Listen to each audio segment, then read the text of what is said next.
नमस्कार, मैं Neetu Agarwal, assistant professor Awadh girls degree college. आज मैं आपके समक्ष आपके course BA-NC 132 fundamentals of biological anthropology में इकाई 15 यानी कि मानव पारिस्थितिकी या ह्यूमन इकोलॉजी पर चर्चा करने के लिए उपस्थित हूँ। इकोलॉजी ये जो शब्द है, इसमें जो है हम जीवों और उनके पर्यावरण के बीच जो अंतः संबंध है उनका वैज्ञानिक अध्ययन करते हैं। इकोलॉजी शब्द ओइकोस और लोगोस 2 शब्दों से बना है, जिसका अर्थ होता है साइंस ऑफ द हैबिटेट। ये एक इंटरडिसिप्लिनरी फील्ड है जिसमें कि हम एंथ्रोपोलॉजी के अलावा और भी डिसिप्लिन्स जैसे कि ज्योग्राफी, अर्थ साइंस और बायोलॉजी के सिद्धांतों का इस्तेमाल करते हैं। इसमें जो है हम ऑर्गेनिजम्स या जीव कैसे आपस में या दूसरी स्पीशीज के साथ कम्युनिकेशन स्थापित करते हैं और उनकी जो अजैविक पर्यावरण का जो अजैविक कंपोनेंट है उसके साथ किस प्रकार से वो संबंध स्थापित करते हैं, इस बारे में हम देखते हैं। अब ये इकोलॉजी का जो सिद्धांत है वो कहाँ से आया? जब हम देखते हैं कि पर्यावरण में जब वेरिएशन होता है या बदलाव होता है, तो जीव उसको जो है ऑब्जर्व करते हैं और वो प्रेडिक्ट करते हैं कि दूसरे जो जीव हैं जिनके ऊपर वो प्रे करते हैं, उनका क्या रिस्पॉन्स होगा, प्रे हैबिटेट कैसे बदलेंगे या फूड प्लांट्स की लोकेशन कैसे बदलेगी इस पर्यावरणीय बदलाव के साथ। और उसको ट्रैक करते हुए वो अपना अनुकूलन स्थापित करते हैं। इकोलॉजी शब्द जो है सबसे पहले जर्मन साइंटिस्ट अर्नस्ट हैकेल ने 1886 में दिया था। लेकिन इकोलॉजी की जब अगर हम फाउंडेशंस की बात करते हैं तो एंशिएंट ग्रीक फिलोसोफर्स हों जैसे कि हिप्पोक्रेट्स और एरिस्टोटल, और उससे भी पहले भारतीय, इजिप्शियन और चाइनीज सभ्यताओं में भी नेचुरल हिस्ट्री पर स्टडीज हुई हैं। लेकिन जब हम मॉडर्न इकोलॉजी की बात करते हैं तो उसमें हम अडेप्टेशंस या अनुकूलन, नेचुरल सिलेक्शन और एनवायरमेंटल प्रेशर्स के वजह से जो उद्विकास हो रहा है उसके बारे में हम बात करते हैं। अब हम ह्यूमन इकोलॉजी या मानव पारिस्थितिकी की अगर बात करें तो इसकी शुरुआत जो है 20वीं शताब्दी की शुरुआत से हुई, जबकि पारिस्थितिकी के नियमों को जो है मानव व्यवहार और मानव समूहों पर जो है अप्लाई किया जाने लगा। मानव पारिस्थितिकी को अगर हम परिभाषित करें तो ये मानव समूहों के और उनके जो भौतिक, जैविक, सामाजिक, सांस्कृतिक परिवेश है जो पर्यावरण का, उसके बीच जो संबंध है उसको हम मानव पारिस्थिति कहते हैं। ये टर्म जो है सबसे पहले शिकागो स्कूल ऑफ सोशियोलॉजी में 1921 में दिया गया था। इसमें जो है हम जो मानव समूह हैं उनकी जनसंख्या, जनसांख्यिकी और सोशो कल्चरल कंडीशंस के जो रिलेशंस हैं उसको स्टडी करते हैं। अगर हम इकोलॉजी या पारिस्थितिकी का जो मानव शास्त्रीय दृष्टिकोण है उसकी बात करें तो इसमें हम ज़्यादातर ये देखते हैं कि किस प्रकार मानव जो है अपने जैविक और अजैविक पर्यावरण के साथ जो है टेक्नोलॉजी की मदद से किस प्रकार अनुकूलन स्थापित करता है। कभी वो एडजस्टमेंट्स करता है और कभी जो है पर्यावरण को एक्सप्लॉइट करता है। तो जो अनुकूलन की जो स्टडीज़ हैं उसमें ज़्यादातर ये देखा गया है कि किस प्रकार से जो जनसमूह है, मानव जनसमूह, वो किस प्रकार से जो है उद्विकास और उनमें किस प्रकार से उद्विकास और अनुकूलन हो रहा है और किस प्रकार से जो है कुछ ट्रेड्स में जो है बदलाव आ रहा है। कुछ जनसमूहों में कुछ स्पेसिफिक ट्रेड्स हैं जो पाए जाते हैं, बाकी जनसमूहों में वो नहीं पाए जाते हैं। तो एक्सट्रीम एनवायरमेंटल कंडीशंस में जैसे कि गर्मी है या सर्दी है या हाई ऑल्टीट्यूड में मानव क्या करता है कि वो अपने माइक्रो एनवायरनमेंट को बदलने की कोशिश करता है या फिर कभी-कभी उसके फिजियोलॉजी में भी चेंजेस आते हैं एनवायरनमेंट से अनुकूलन स्थापित करने के लिए, या दोनों स्ट्रैटेजीज भी यूज हो सकती हैं। ये जो पर्यावरण है उसकी वजह से मानव संस्कृति में भी जो है वो हम विविधता देखते हैं, या कल्चरल डाइवर्सिटी देखते हैं, जैसे कि जो किनशिप है, रिचुअल्स है, सोशल नॉर्म्स है, उस पर भी जो है पारिस्थितिकी का असर होता है। अब अगर हम बात करें तो कुछ जो इकोलॉजिस्ट हैं उन्होंने पर्यावरण और जीवों के बीच के जो अंतर संबंध है उसको कुछ पारिस्थितिकी नियमों या इकोलॉजिकल रूल्स के थ्रू एक्सप्लेन करने की कोशिश की है। ये जो रूल्स हैं ये ज़्यादातर जो है जो किसी जीव की जनसंख्या है, उसकी कितनी जनसंख्या है, उसकी विविधता और उसके डिस्ट्रीब्यूशन को देखते हुए, या आपस में उनके कोऑपरेशन, जो भिन्न-भिन्न जीव-जंतु हैं, उनके बीच कोऑपरेशन या कॉम्पिटिशन एक इकोसिस्टम में या अलग-अलग इकोसिस्टम में उनके बीच क्या कोऑपरेशन और कॉम्पिटिशन है, इसको देखते हुए ये नियम स्थापित किए गए हैं। सबसे पहले हम बात करेंगे ग्लोगर्स रूल की। ये नियम जो है एक ज़ूलॉजिस्ट थे, कॉन्स्टेंटिन लैम्बर्ट ग्लोगर। इन्होंने 1833 में ये नियम प्रतिपादित किया था। इन्होंने ये ऑब्ज़र्व किया कि जो पक्षी हैं वो जब ह्यूमिड हैबिटेट्स में या गर्म जलवायु में जो है उनके जो पंख हैं वो डार्क कलर के होते हैं कंपेयर टू जो दूसरे पक्षी हैं जो कि higher habitat higher heredity environments में रह रहे हैं। तो वार्म और ह्यूमिड हैबिटेट्स में स्किन पिगमेंटेशन हायर होता है एनिमल्स में compare to cold and dry places. ये नियम उन्होंने सबसे पहले बर्ड्स में या पक्षियों में देखा था, लेकिन बाद में ये नियम मैमल्स पर भी अप्लाई किया गया और उन्होंने देखा कि जो उन्होंने 52 नॉर्थ अमेरिकन बर्ड स्पीशीज़ को ऑब्जर्व किया था उसमें से 90% जो है वो इस नियम के साथ कंफर्म करती थी, जैसे कि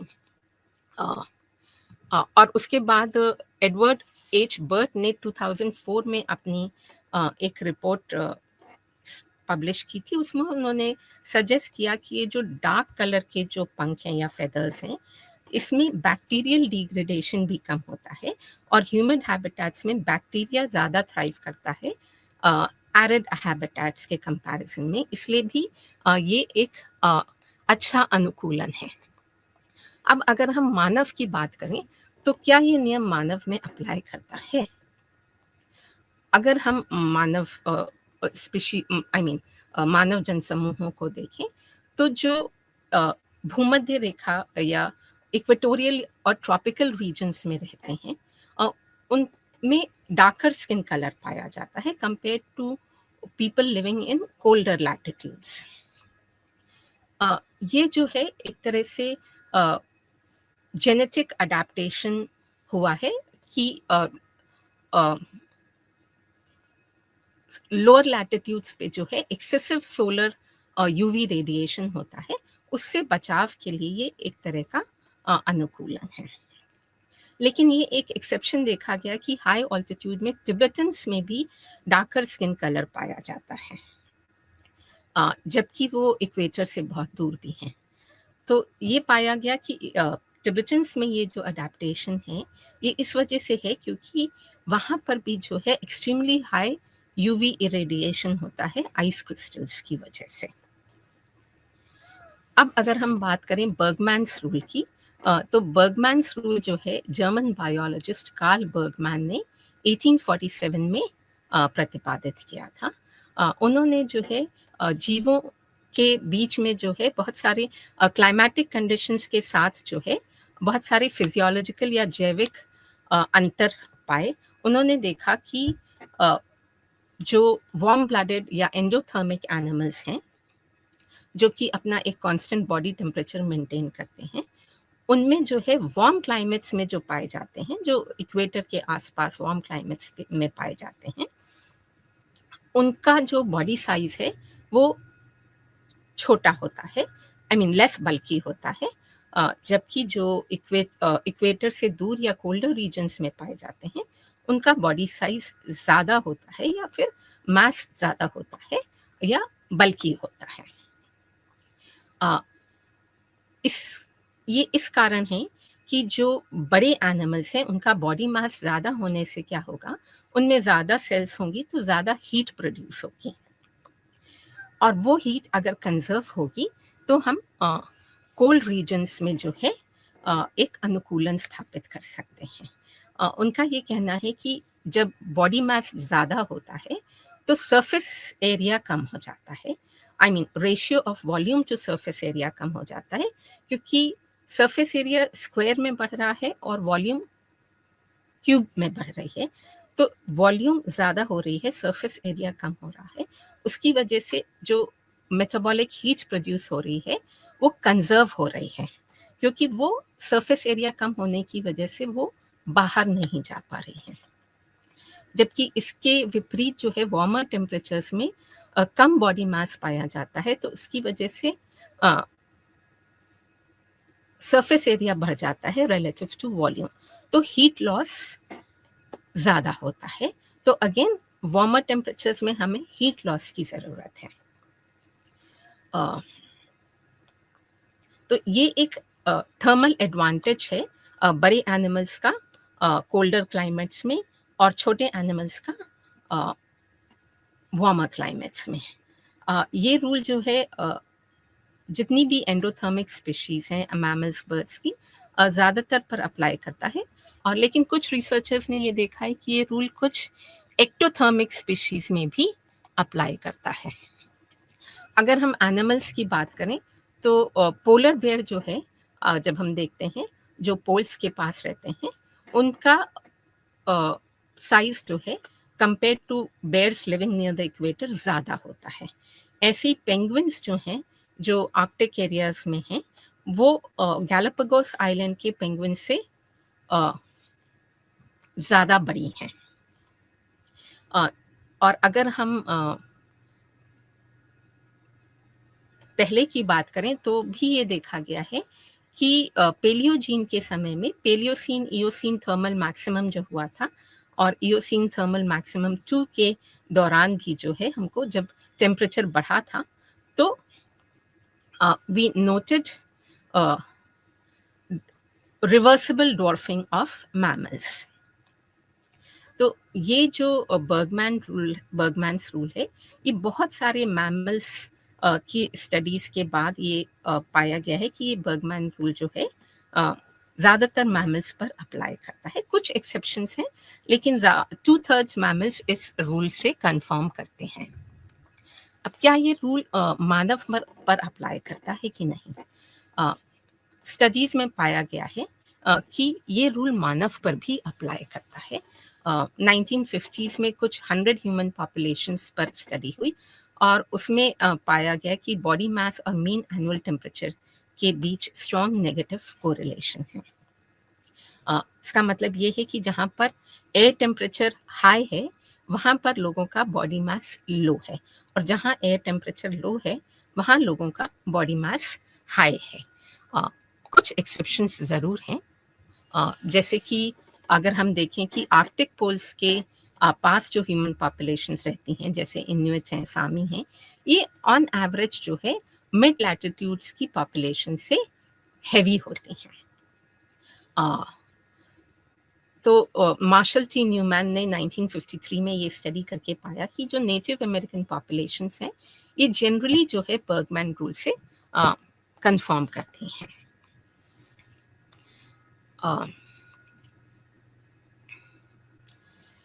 उसके बाद फोस्टर एंड कोलार्ड ने एक स्टडी करी और उन्होंने भी जो है बॉडी साइज और टेम्परेचर की रिलेशनशिप को रीअसेस करने की कोशिश करी, और उन्होंने भी ये पाया कि जब हम नॉर्थ और साउथ ऑफ इक्वेटर के ग्रुप्स को एनालाइज करते हैं तो बर्गमैन रूल सपोर्ट होता है, लेकिन जब हम उनको हेमिस्फेरिकली सेपरेट कर देते हैं तो बर्गमैन रूल सिर्फ नॉर्दर्न हेमिस्फेयर में सपोर्ट होता है। अब ये जो नॉर्दर्न और सदर्न हेमिस्फीयर के सैंपल्स का जो डिफरेंस था, ये इसलिए भी है क्योंकि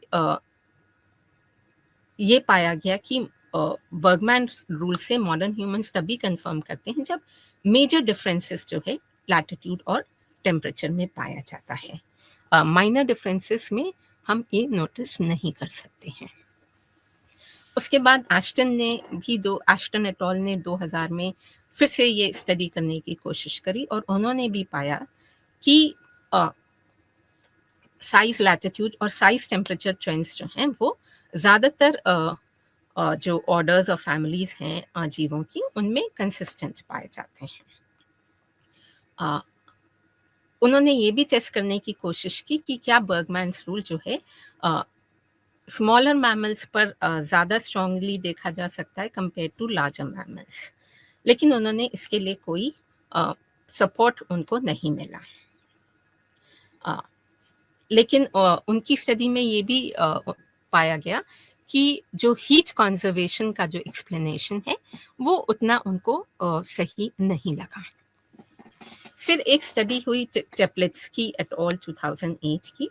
उन्होंने जो है न्यूजीलैंड में जो रेड बिल्ड गल्स हैं उनमें जो फिनोटिपिक और जेनेटिक चेंजेस हो रहे हैं 1958 से 2004 में जो उनमें मीन बॉडी मास में फिनोटिपिक और जेनेटिक चेंजेस हुए हैं उसको डॉक्यूमेंट करने की कोशिश की और उन्होंने पाया कि मीन बॉडी मास जो है जैसे टेम्परेचर्स इंक्रीज हो रहे हैं वैसे मीन बॉडी मास कम हो रहा है। लेकिन इसका उनको कोई जेनेटिक चेंज की कोई एविडेंस नहीं मिला।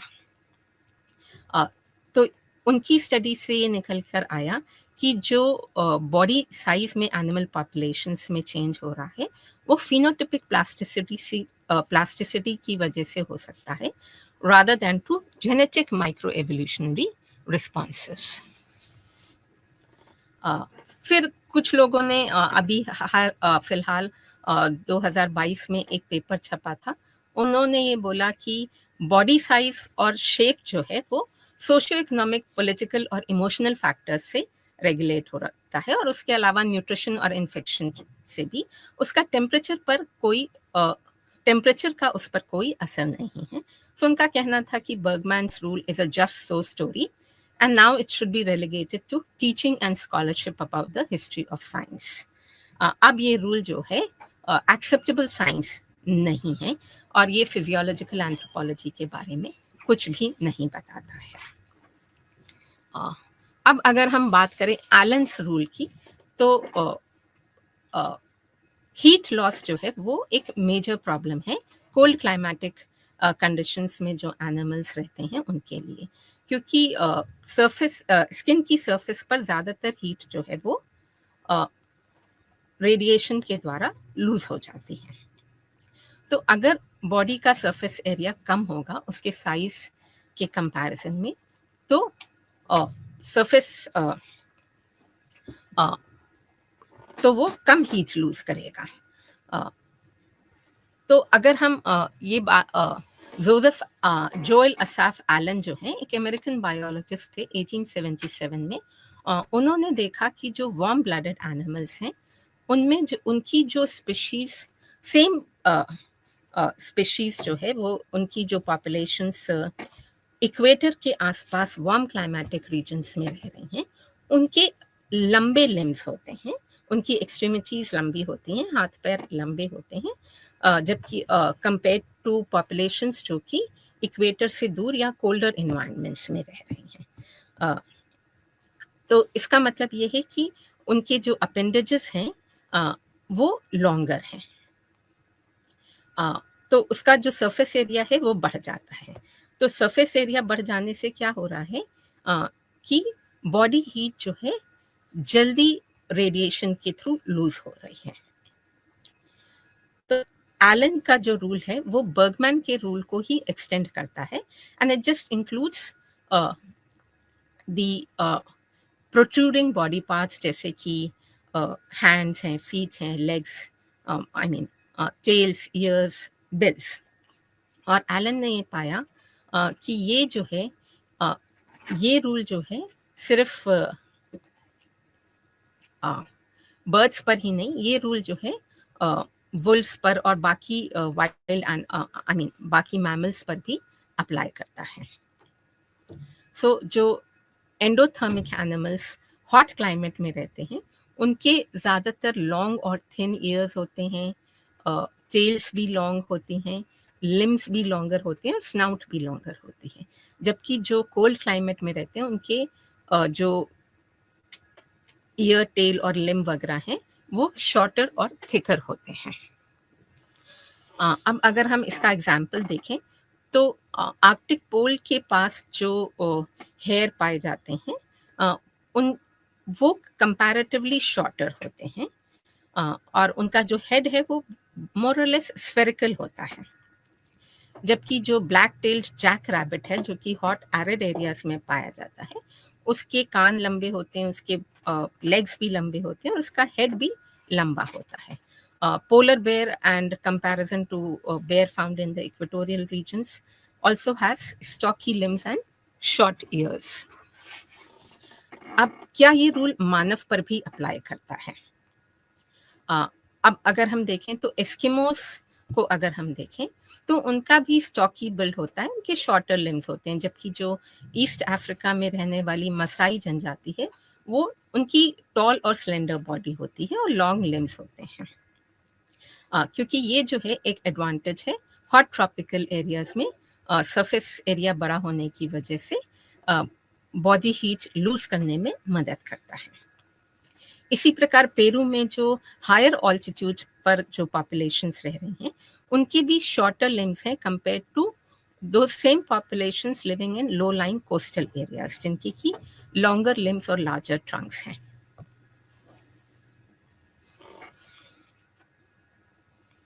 आप अगर हम देखें, कुछ रिसर्च स्कॉलर्स ने बताया कि अगर हम बर्गमैन्स रूल और एलन्स रूल को कंबाइन करके देखें तो उसमें कॉम्प्लीमेंटारिटी पाई जाती है। मतलब कि बॉडी और एक्सट्रीमिटी साइज में जो चेंजेस हैं, उनको अगर हम कंबाइन करके देखें तो थर्मल ग्रेडियंट में अगर थोड़ा भी चेंज आ रहा है तो हम उसको प्रिडिक्ट कर सकते हैं बर्गमैन्स और एलन्स रूल के द्वारा, अगर हम उसको कॉम्प्लीमेंटरली यूज करें। अब अगर हम बात करेंगे अनुकूलन की, तो अनुकूलन क्या है? अनुकूलन जो है वो लिविंग कंडीशंस को मॉडिफाई या कंट्रोल करना है किसी मैकेनिज्म्स के थ्रू। अब किस तरह के मैकेनिज्म्स हो सकते हैं? अडेप्टेशन के जैविक या बायोलॉजिकल, इकोलॉजिकल या पारिस्थितिक, सामाजिक, सांस्कृतिक मैकेनिज्म्स हो सकते हैं। अडेप्टेशन जनरली जो है वो फिजियोलॉजिकल और बिहेवियरल चेंजेस में, जेनेटिक फिजियोलॉजिकल और बिहेवियरल कैरेक्टरिस्टिक्स में जेनेटिक चेंजेस जब होते हैं तो उसको हम अडेप्टेशन कहते हैं। जबकि एडवर्स एनवायरनमेंट जो है, कई जनरेशंस, किसी भी स्पीशीज की कई जनरेशंस तक एडवर्स एनवायरनमेंट परसिस्ट कर रहा है, तो उसमें क्या है, शारीरिक और बिहेवियरल अनुकूलन स्थापित होगा और वो जेनेटिक चेंजेस में तब्दील हो जाएगा।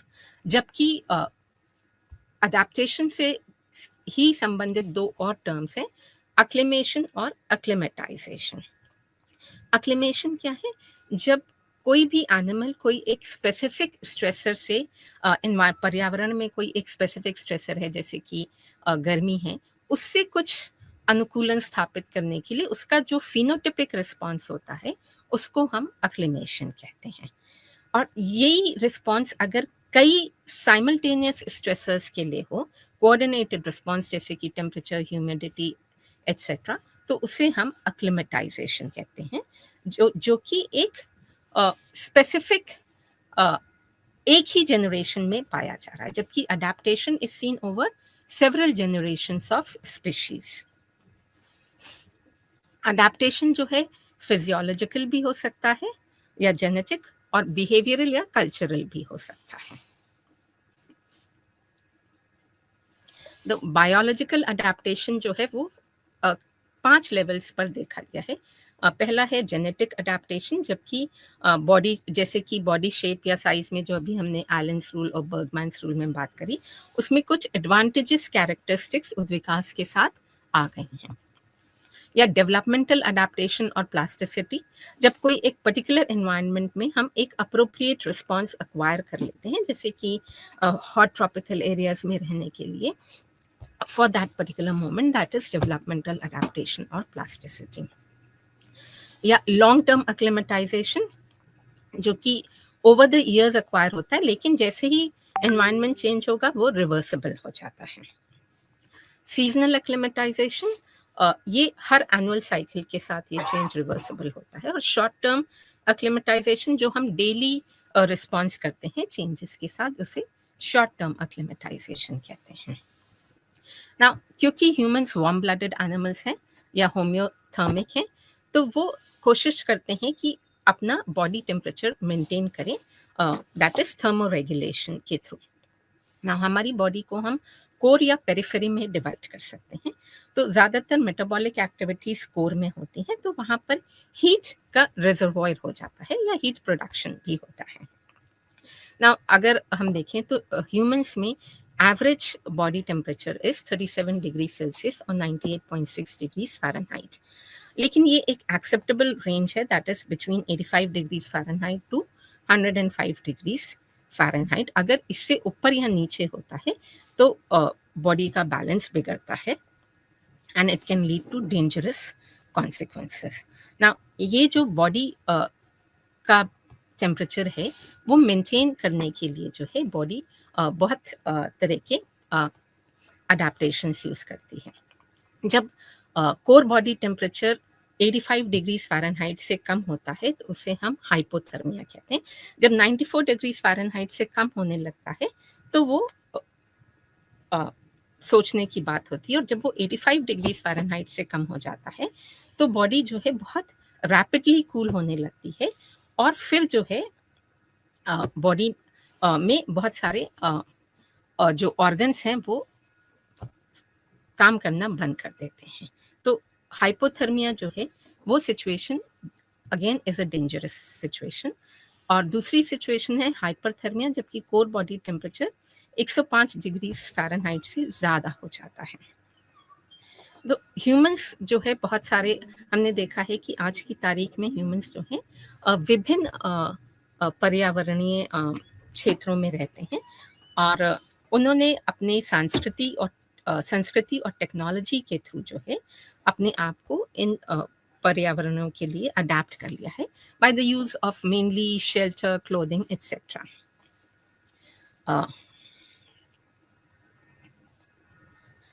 अगर हम बात करें हीट ट्रांसफ़र की, तो बॉडी में हीट जो है मोस्टली स्किन के थ्रू लॉस होती है। With in the body heat जो है वो कंडक्शन या कन्वेक्शन के थ्रू, ब्लड के थ्रू जो है ट्रांसपोर्ट होती है। लेकिन जब बॉडी से बाहर जब हम हीट का मैकेनिज्म देखते हैं तो वो रेडिएशन या इवेपोरेशन के थ्रू होता है, that is through either sweat evaporation और रेडिएशन। ह्यूमन बींग्स क्योंकि वार्म ब्लडेड एनिमल्स हैं, होम्योथर्मिक हैं, तो as I said they need to maintain a body temperature of 37 degree Celsius consistently in all weather conditions. Now humans में body heat कैसे produce होती है? Through the oxidation of carbohydrates and fat. अब क्योंकि हमें constant body temperature maintain करना है तो हम इस हीट प्रोडक्शन को बैलेंस करते हैं थ्रू अब्जॉर्प्शन एंड लॉस। अब ये हीट स्ट्रेस कैसे होता है? हीट स्ट्रेस जो है एनवायरमेंटल कंडीशंस की वजह से हो सकता है, जैसे कि टेम्परेचर, ह्यूमिडिटी और सन, या फिर फिजिकल वर्क की वजह से बॉडी हीट प्रोडक्शन हो सकता है, या फिर हमारी क्लोथिंग या इक्विपमेंट की वजह से भी हो सकता है। ये जो स्थितियां हैं, इनसे जब रिपीटेड एक्सपोजर होता है तो क्या होगा, हमारा कोर और स्किन का टेम्परेचर बढ़ जाएगा, और उससे जो है स्वेटिंग होगी। स्वेटिंग विल लीड टू अक्लेमेशन, क्योंकि स्वेटिंग से हमारा हीट लॉस होगा। ना क्योंकि ह्यूमंस बेसिकली ट्रॉपिकल एनिमल्स हैं, हमको मालूम है कि हमारा जो उद्विकास है उसकी जो भी स्टडीज़ हुई हैं उससे पता चलता है कि ह्यूमन्स का एवोल्यूशन जो है वो ट्रॉपिकल अफ्रीका में हुआ था और उसके बाद धीरे-धीरे ह्यूमन्स जो है अडैप्टेशंस करके जो है कोल्ड एनवायरनमेंट्स में भी आज रहते हैं। But basically humans tropical animals हैं। तो एक्सेसिव हीट से हम ज़्यादा अच्छी तरह से डील कर सकते हैं compare to excessive cold. Now ये जो हीट से डील करने के जो मैकेनिज्म्स हैं दैट इंक्लूड्स थर्मोरेगुलेटरी कंट्रोल या फ्लूइड बैलेंस या कार्डियोवास्कुलर रिस्पॉन्सेस। जब थर्मल ग्रेडियंट बढ़ता है तो क्या होता है कि जो बॉडी टेम्परेचर है और सराउंडिंग एनवायरनमेंट है उसके टेम्परेचर में डिफरेंस होता है। तो उसके रिस्पॉन्स में क्या है हीट लॉस हीट लॉस को जनरेट करने के लिए क्या होता है कि हमारे हाइपोथैलेमस एक्टिवेट होता है और वो स्वेट ग्लैंड्स को स्टिमुलेट करता है और स्वेट प्रोड्यूस होता है बॉडी में। स्वेटिंग जो है जब एम्बिएंट टेम्परेचर 35 डिग्री सेल्सियस से अबव होता है तब स्वेटिंग होती है। Now sweat is the main way we cool the body. जब स्वेट स्किन से इवेपोरेट होता है तो इट लूजेस हीट। अब कुछ स्टडीज ने ये भी पाया है कि जो कि हॉट क्लाइमेटिक रीजन्स में लोग रहते हैं उनमें ज़्यादा एक्टिव स्वेट ग्लैंड्स पाई जाती हैं compare to those living in colder regions. जो साउथ अफ्रीका में बैंटू लोग रहते हैं उन पर जो स्टडी की गई उनका उस पर ये पाया गया कि उनमें जो स्वेट है वो कम निकलता है compare to unfamiliar whites and acclimated people. इसी तरह से ऑस्ट्रेलियन एबोरिजिन्स में भी ये पाया गया कि उसमें उनमें भी पर्सपिरेशन रेट जो है कॉकेशियंस के कंपैरिजन में कम पाया जाता है। अब ये जो हीट का बॉडी पर असर होता है ये रिलेटिव ह्यूमिडिटी के साथ भी वेरी करता है। हीट जो है दो प्रकार से हो सकती है, मॉइस्ट हीट या ड्राई हीट। मॉइस्ट हीट या वेट हीट या ह्यूमिड हीट में जो टेम्परेचर्स के साथ साथ वाटर वेपर भी हवा में ज़्यादा होता है। तो ह्यूमिड हीट जो है ज़्यादा डेंजरस है कंपेयर टू ड्राई हीट। क्यों? क्योंकि मॉइस्चर की वजह से स्वेट इवेपोरेट नहीं हो पाता है। तो स्वेट ना इवेपोरेट हो पाने की वजह से हीट लॉस नहीं हो पाता है। तो जब टेम्परेचर जो है 32 से 35 डिग्री सेल्सियस से एक्सीड हो जाता है so it's equivalent to a heat index of 70 degree Celsius and it becomes difficult for humans to even perform physical outdoor activities.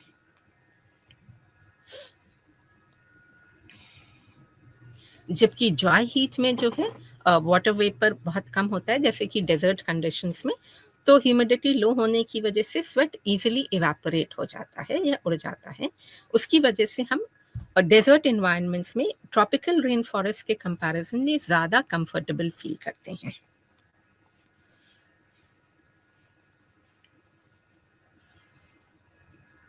अब स्वेटिंग के अलावा जो दूसरा रिस्पॉन्स होता है हीट से वो है वासोडाइलेशन या ब्लड वेसल्स का डायलेशन। जब बॉडी हीट होती है तो क्या होता है स्किन ब्लड फ्लो इंक्रीज हो जाता है from the core to the skin surface. तो उसकी वजह से क्या होता है हीट जो है वो कोर से स्किन सरफेस की तरफ जाती है and through radiation it is lost. So this is a response to a heat stress when blood vessels are dilated या blood vessels चौड़ी हो जाती हैं, blood flow बढ़ा देती हैं और उसकी वजह से heat loss आसानी से हो जाता है।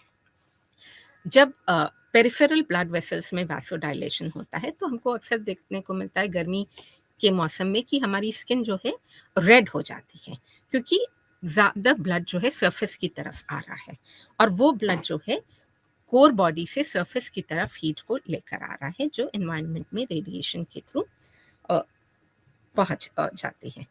नेक्स्ट रिस्पॉन्स है कार्डियोवास्कुलर रिस्पॉन्स जिसमें कि हम हार्ट रेट और एलिवेट हो जाता है और ब्लड प्रेशर डिक्रीज हो जाता है। ना बेसिकली 4 ब्रॉड स्टेजेस हैं हीट टॉलरेंस की। सबसे पहले है थर्मल ग्रेडियंट की वजह से हीट का रेडिएशन होता है वैसोडाइलेशन की वजह से। फिर जब टेम्परेचर और बढ़ता है तो लो वेपर प्रेशर एरिया में जो है स्वेटिंग रिस्पॉन्स होता है। और लेकिन हाई वेपर प्रेशर एरिया में स्वेटिंग नहीं होती है क्योंकि मॉइस्चर ज़्यादा है। So this is base. और फिर the next response is acclimatisation to heat. अब हीट स्ट्रेस से भी हमें बॉडी जब अडेप्ट नहीं कर पाती है तो बहुत सारी हीट रिलेटेड इलनेसेस होती हैं, जैसे कि हीट क्रैम्प्स या मसल स्पैज्म जो है। जब क्योंकि हीट बढ़ रही है तो उसकी वजह से स्वेटिंग हो रही है, उसकी वजह से क्या हो रहा है, फ्लूइड्स और इलेक्ट्रोलाइट्स जो हैं वो बॉडी में कम हो रहे हैं, तो इसकी वजह से क्रैम्प्स होते हैं। दूसरा जो है बॉडी की ओवर हीटिंग की वजह से हीट एग्जॉशन होता है, जिसमें हमको बॉडी में हेडेक, डिजीनेस, हार्ट बीट बढ़ जाती है और बहुत से ऐसे सिम्टम्स देखने को मिलते हैं।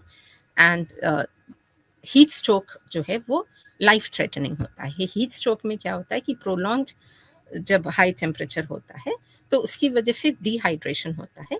डिहाइड्रेशन की वजह से बॉडी टेम्परेचर कंट्रोल सिस्टम जो है वो फेल हो जाता है और कोर बॉडी टेम्परेचर जो है 105 डिग्री सेल्सियस से बढ़ जाता है। तो उसमें कंफ्यूजन, डिसोरिएंटेशन या कोमा में भी जा सकते हैं। ना इंडिविजुअल किस तरह से हीट से रिस्पॉन्स करेंगे, ये बहुत सारे फैक्टर्स पर निर्भर करता है, जैसे कि एज है।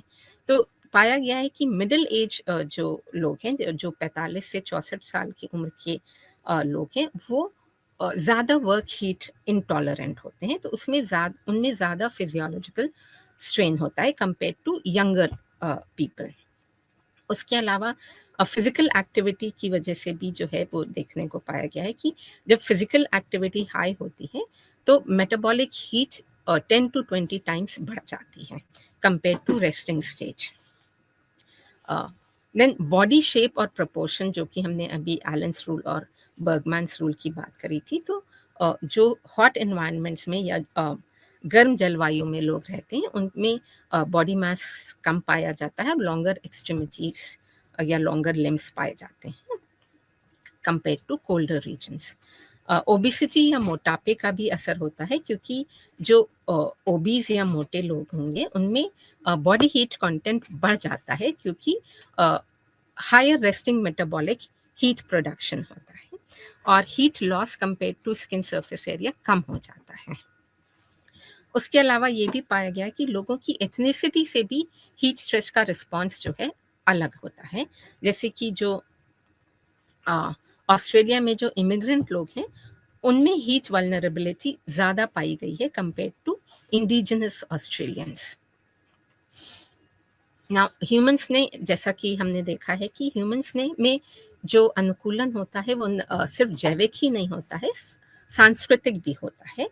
तो ह्यूमंस जो है अपनी संस्कृति में भी बहुत सारे चेंजेस करते हैं, जिसकी वजह से वो एनवायरनमेंट से जो है अनुकूलन स्थापित कर सकें। जैसे कि वो अपने फूड हैबिट्स में परिवर्तन, क्लोथिंग में परिवर्तन, उनके जो हाउसेस हैं उनका स्ट्रक्चर जो है कोल्ड या हॉट क्लाइमेटिक कंडीशंस के हिसाब से कर लेते हैं। तो हॉट क्लाइमेटिक रीजन्स जो हैं, हॉट और वेट क्लाइमेटिक रीजन्स, उनमें ये देखा गया है कि क्लोथिंग जो है वो इस प्रकार की होती है कि स्वेटिंग जो है वो आसानी से हो सके।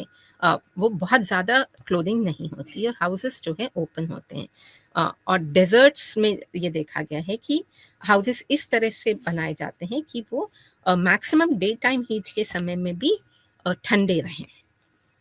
तो जो पुएब्लो इंडियंस हैं या मिडिल ईस्टर्न कम्युनिटीज़ हैं, इनमें ये देखा गया है कि ये जो है अपने हाउसेस सरफेस से कई मीटर नीचे बनाते हैं, क्योंकि जो सब सॉइल का मीन टेम्परेचर है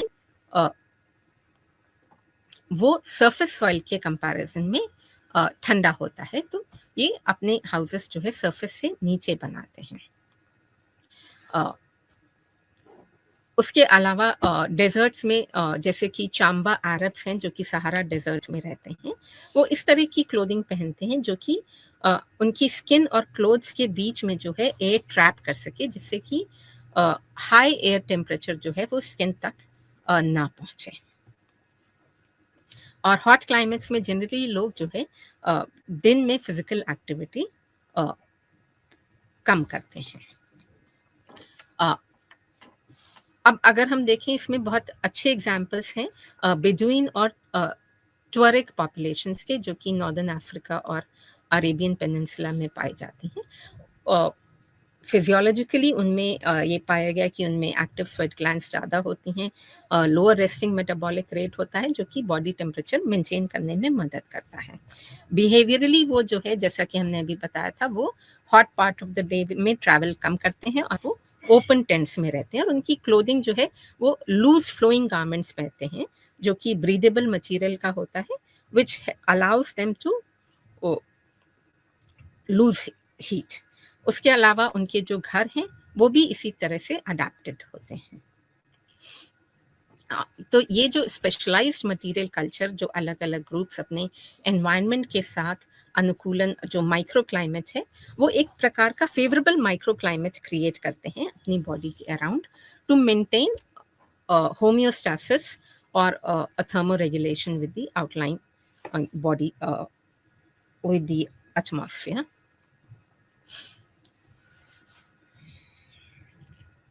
अब हम कोल्ड स्ट्रेस की बात करें, तो कोल्ड स्ट्रेस जो है किसी जो कोई भी ऐसा इन्वायरमेंटल एक्सपोजर जो कि लो क्रिटिकल टेम्परेचर से कम हो, तो उसे हम कोल्ड स्ट्रेस कहते हैं। या फिर जहाँ पर जो एक वार्म ब्लडेड एनिमल है, उसका जो एम्बियंट टेम्परेचर है उससे कम अगर हो, तो उसे हम कोल्ड स्ट्रेस कहते हैं।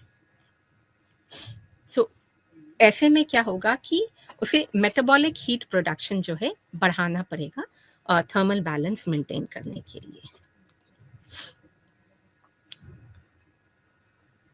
तो क्रॉनिक कोल्ड एक्सपोजर से 3 तरह के अडैप्टेशंस देखे गए हैं। पहला है हैबिचुएशन, दूसरा है मेटाबॉलिक अडैप्टेशंस और तीसरा है इंस्यूलेटिव अडैप्टेशंस।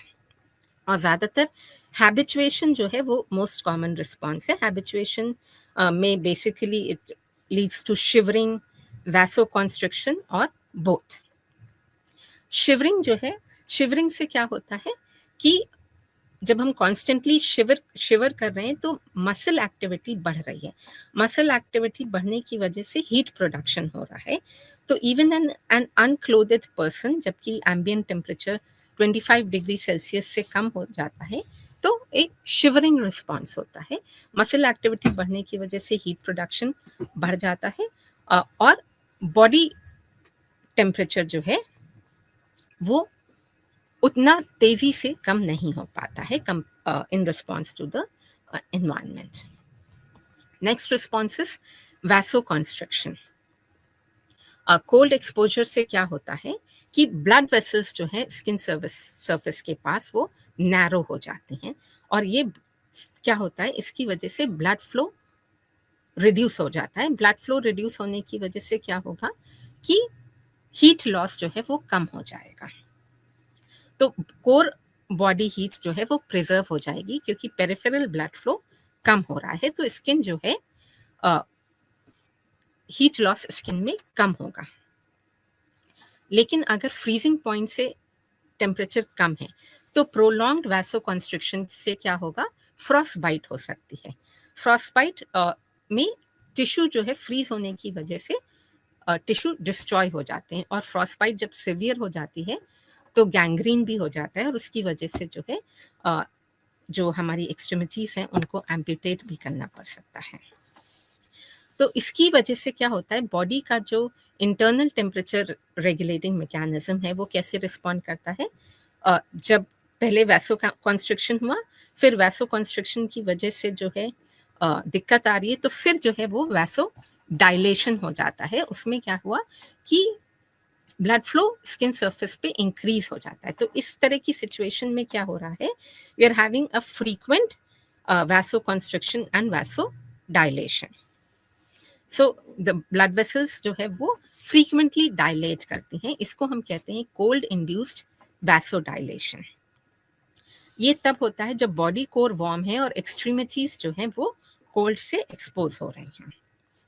तो इस तरह के साइक्लिक फेनोमेनन को जब बॉडी जो है वैसो कंस्ट्रिक्शन और वैसो डायलेशन के बीच में ऑल्टरनेट कर रही है, तो इसको जो है लुइस हंटिंग फेनोमेनन या हंटिंग रिएक्शन या लुइस वेव नाम भी दिया गया है। इसको हम इस तरह से समझ सकते हैं कि जब हमें फिंगर टिप्स को हम अपने ठंडे पानी में डालें कुछ देर के लिए, तो वो नम हो जाती हैं। नम क्यों हो जाती हैं? वैसो कंस्ट्रिक्शन की वजह से। और फिर धीरे धीरे जो है वो सेंस रीगेन करती हैं। क्यों? क्योंकि कोल्ड इंड्यूस्ड वैसो डायलेशन हो रहा है। ओके। लेकिन जब टेम्परेचर्स जो है फ्रीजिंग पॉइंट के नीचे नहीं जा रहे हैं, लेकिन रिपीटेडली चिली हैं, तो क्या होगा? हंटिंग रिस्पॉन्स नहीं होगा, है ना? लुइस हंटिंग रिस्पॉन्स नहीं होगा, लेकिन वैसो कंस्ट्रिक्शन जो है वो लंबे समय तक रहेगा, क्योंकि बॉडी हीट को जो है वो बॉडी में, क्योंकि बाहर हवा ठंडी है, तो we need to keep the body heat. तो क्या होगा? ये परसिस्टेंट वैसो कंस्ट्रिक्शन हो सकता है। ना टेम्परेचर जो है फ्रीजिंग पॉइंट से अगर ऊपर है, तो जनरली जो है फ्रॉस्ट बाइट या कोल्ड इंजरी नहीं होगी।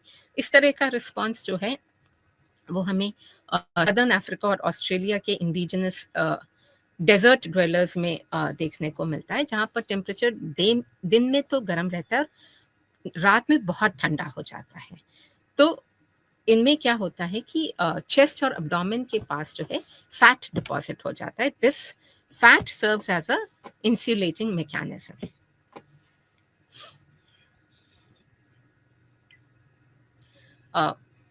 उसके अलावा जो सदर्न अफ्रीका में जो सैन ग्रुप्स हैं या ईस्टर्न अफ्रीका में जो सांजावे ग्रुप्स हैं, उनमें जब स्टडीज हुई तो ये पाया गया कि उनमें कोल्ड इंड्यूस्ड वैसोडाइलेशन जो है वो एक्सट्रीमिटीज में कम पाया जाता है compare two bytes, and they also have a reduced chill shake thermogenesis.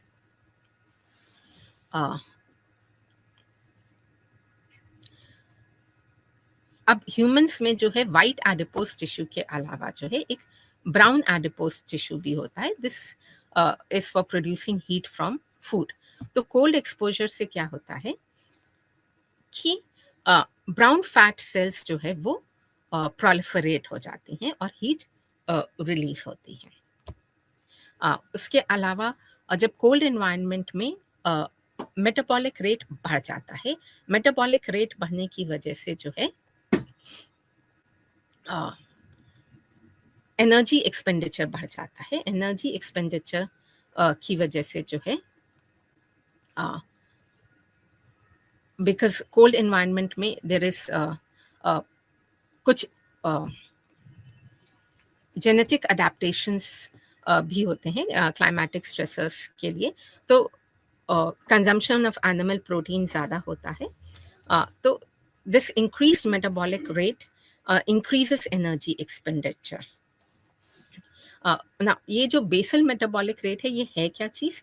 ये बेसिकली एक पर्सन जो है अपनी बॉडी को एट रेस्ट में भी फंक्शन करने के लिए जो है जो एनर्जी कंज्यूम करता है वो बेसल मेटाबॉलिक रेट है ना। जितना ज़्यादा बेसल मेटाबॉलिक रेट होगा उतनी बॉडी हीट जनरेट होगी बिना एक्सरसाइज या फिजिकल लेबर के भी। ये बेसल मेटाबॉलिक रेट जो है हम हाई कैलोरी फैटी फूड्स खाकर भी बढ़ा सकते हैं। तो ये पाया गया है कि जो सब आर्कटिक रीजन्स में जो लोग रहते हैं, जैसे कि इनुइट्स हैं, वो हाई फैटी फूड्स खाते हैं, जो कि उनका बेसल मेटाबॉलिक रेट बढ़ाने में और वार्म रहने में मदद करते हैं। 1960s में एक स्टडी हुई, उसमें भी ये पाया गया कि जो आर्कटिक रीजन्स के पास रहने वाले जो इंडियंस हैं, उनका जो रेस्टिंग मेटाबॉलिक रेट है वो बाकी लोगों से 150 to 200% हायर है।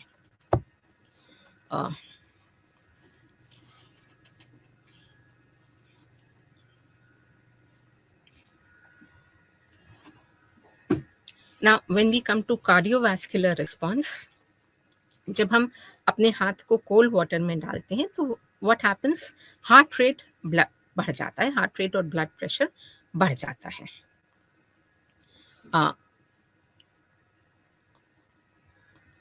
जब फेस कूलिंग बढ़ती है तो सिस्टोलिक और डायस्टोलिक प्रेशर बढ़ जाता है, लेकिन हार्ट रेट डिक्रीज होता है।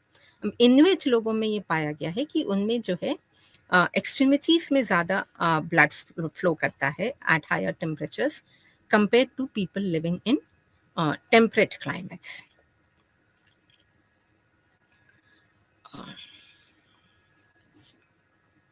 नाउ वी ऑल्सो सी कि बहुत सारे जेनेटिक अडेप्टेशंस, हमने बात करी physiological adaptations to cold stress की, इसके अलावा बहुत से लोगों में जैसे एस्किमोज हैं और भी बहुत लोगों में जेनेटिक अडेप्टेशंस भी पाए गए हैं, जिनकी हमने अभी बात करी थी बर्गमैन्स और एलन्स रूल में भी, in the form of changes in body shape and size.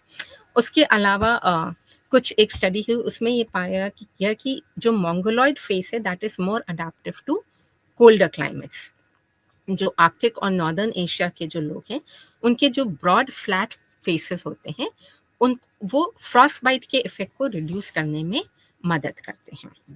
और जो एपिकैंथिक फोल्ड पाया जाता है that is also to protect the eye from hard driving snow. Then lighter skin allows penetration of ultraviolet rays, तो वो vitamin D synthesise करने में मदद करता है। देन कोल्डर रीजन्स में small longer and narrow nose पाई जाती है, क्योंकि ये जो है जो इनकमिंग एयर है उसको मॉइस्ट करने में और वार्म करने में मदद करती है। सो इस तरह के बहुत सारे अडेप्टेशंस जो हैं वो कोल्ड क्लाइमेटिक कंडीशंस में रहने वाले लोगों में देखे गए हैं।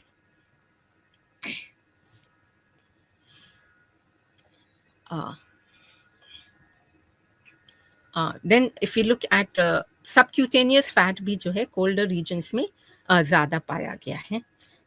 So people living in along the coastal villages of Baffin Bay, the Greenland Inuit, they have more subcutaneous body fat.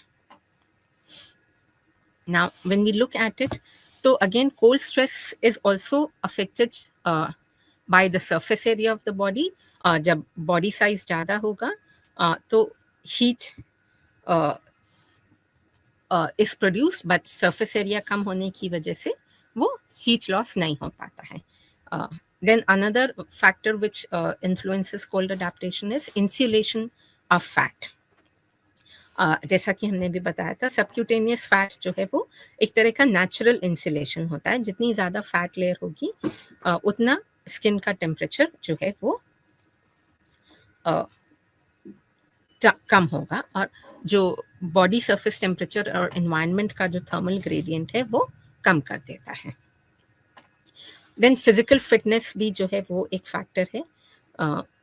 जो फिजिकली फिट लोग हैं उनका जो थर्मो रेगुलेटरी एबिलिटीज होती हैं वो ज़्यादा होंगी compare to less physically active people. Then जो यंगर पीपल हैं उनकी भी थर्मो रेगुलेटरी रिस्पॉन्स बेटर होगा compare to older people. Then malnutrition also causes reduced response to cold stress। जहाँ पर हमारी बॉडी में essential fats नहीं हैं तो there is an increase or less adaptation to cold.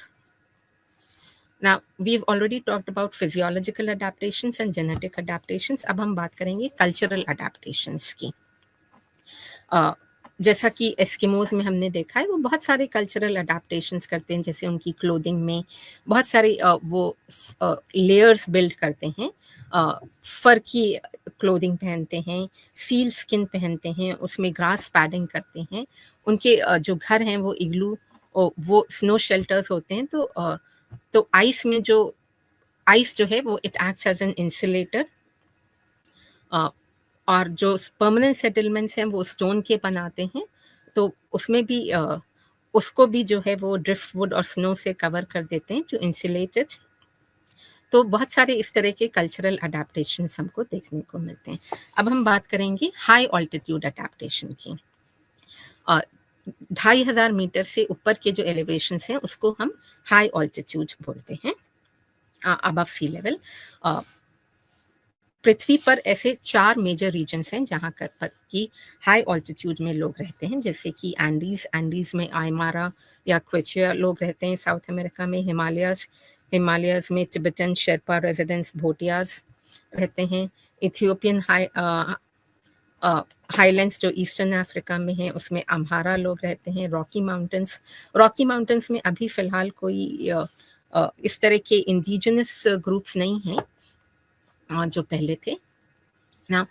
Altitude बढ़ जाने से भी जो है एनवायरनमेंट में बहुत सारे चेंजेस होते हैं। एटमॉस्फेरिक प्रेशर बढ़ जाता है और वाटर वेपर एटमॉस्फेरिक प्रेशर कम हो जाता है और रेडिएंट एनर्जी पेनिट्रेशन ज़्यादा हो जाता है। तो जो एटमॉस्फेयर में जो हवा है वो लेयर्स की तरह दिखती है।